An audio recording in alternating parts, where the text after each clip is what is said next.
Había una vez 3 hermanos que viajaban por un camino sinuoso y solitario, al atardecer. De pronto, los hermanos llegaron a un río demasiado traicionero para cruzarlo.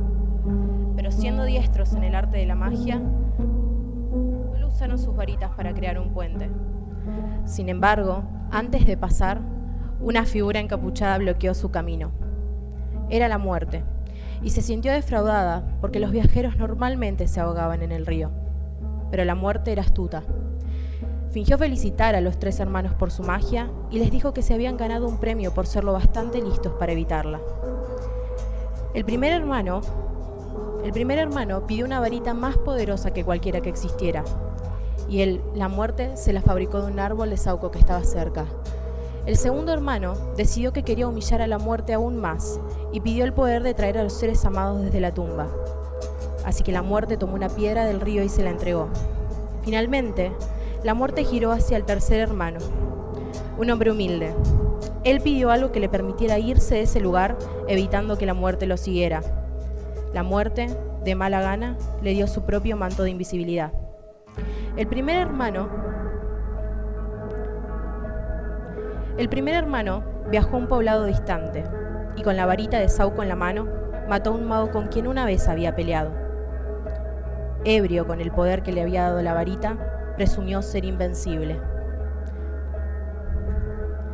Pero esa noche, otro mago le robó la varita y le cortó el cuello de lado a lado, y la muerte reclamó al primer hermano. Mientras, el segundo hermano fue a su hogar, donde tomó la piedra y la giró 3 veces en su mano.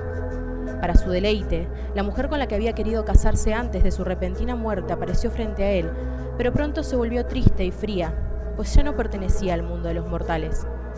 Llevado a la locura por su tristeza, el segundo hermano se quitó la vida para poder estar con ella, y la muerte se llevó al segundo hermano. Al tercer hermano, la muerte lo buscó por muchos años, pero nunca pudo encontrarlo.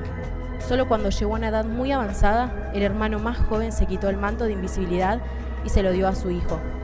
Recibió la muerte como una vieja amiga y se fue con ella con gusto, dejando esta vida como iguales. Muchos de ustedes quizás conozcan esta historia, otros tal vez no, pero probablemente todos se pregunten cuál es su significado. Esta historia aparece en uno de mis libros favoritos, Harry Potter, y me gusta porque cada quien puede darle su propio significado.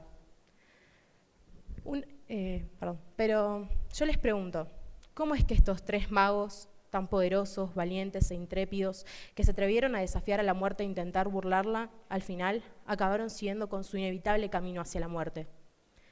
Una de las veces que me junté con mis amigos, surgió una conversación como a las 2 de la mañana en las que nos pusimos a hablar, entre tantas otras cosas, de la muerte.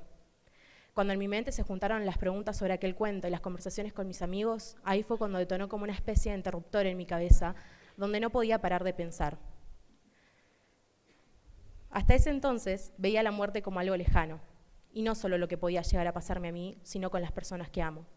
Pero después de unos meses llegó el momento de comenzar a afrontar esa lejanía, porque golpeó las puertas de mi realidad con brusquedad. Las emociones me desbordaron hasta el punto de no saber si lo que sentía era miedo, preocupación, enojo, o el mero hecho de que no podía entender cómo la muerte se llevaba a las personas sin pedir permiso. Tenía millones de dudas, que en ese momento para mí simplemente no podía responder porque para mí simplemente no tenían respuesta. Y entre tantas preguntas pensé, si todas las personas que para mí saben, más que tantas otras como mi familia y amigos, y se juntaran en una sala y yo les pudiese preguntar qué saben sobre la muerte, descubrirían, al igual que yo, que no saben nada. Todos nacemos, vivimos y morimos. Incluso me atrevería a decir que nacemos para morir. Todos sabemos que ese es el final de nuestro ciclo, pero ¿cómo nos preparamos para la muerte? Cada quien puede creer en sus propios criterios, algunos en el paraíso, otros en la reencarnación y tantas otras cosas que van surgiendo con el tiempo. Para mí no hay nada. Muchos me preguntan por qué no creo que haya nada después de la muerte, y como tantas otras cosas simplemente no puedo responder, porque no puedo imaginar a nuestros cerebros como otra cosa que neuronas interconectadas entre sí que en algún momento dejan de funcionar. No puedo pensar en algo más.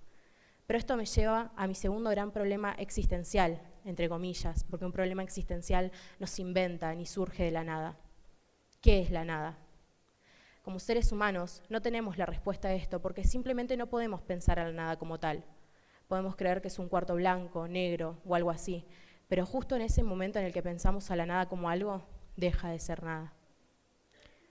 Si yo pudiera contarle algo a las personas que para mí saben dentro de esa sala, sería el criterio que tenía Epicuro, un antiguo filósofo sobre la muerte, ya que él decía que cuando existimos la muerte no está presente y cuando está presente ya no existimos, y por ende no hay por qué tenerle miedo a algo que no va a estar mientras existamos en este mundo. En mi cabeza es perfecto. Les cuento esto a las personas que para mí saben y no tendrían de qué preocuparse, pero ¿qué pasa con la muerte de los que amamos? Ahí es donde reside el mayor de nuestros problemas y la mayor de nuestras preguntas. Cuando la muerte arrasó con mi realidad, falleció mi abuelo. Ahí fue cuando más necesitaba que alguien viniera y me respondiera todas aquellas dudas que tuve durante meses. Pero no fue así. Nadie me pudo responder. Nadie podía sacarme el dolor, el enojo y la confusión. Y lo único que yo estaba en condiciones de hacer era afrontar aquella nueva realidad y aprender de mis errores. Parece fácil dicho de esta manera, pero la verdad es que fue una de las cosas más difíciles que viví en mi corta vida. Pero ese golpe de realidad me hizo madurar un poco. ¿Y ustedes, alguna vez se preguntaron por qué le tenemos miedo a la muerte? Pregúntenselo a ustedes mismos. ¿Qué prefieren? ¿Preocuparse por lo que todavía no llega o simplemente aceptarlo? Porque aunque se tenga todo el poder, el dinero, aunque se sea lo suficientemente inteligente, la muerte no elige, simplemente nos lleva. Y aceptarlo es lo único que podemos hacer. El miedo que nos produce dejar el mundo terrenal es creado únicamente por nuestros propios pensamientos. Pensar que una persona ya no va a estar con nosotros o que nos vamos a ir sin ser recordados hace que nos derrumbemos. Y ahí es cuando empezamos a tenerle el verdadero miedo a la muerte.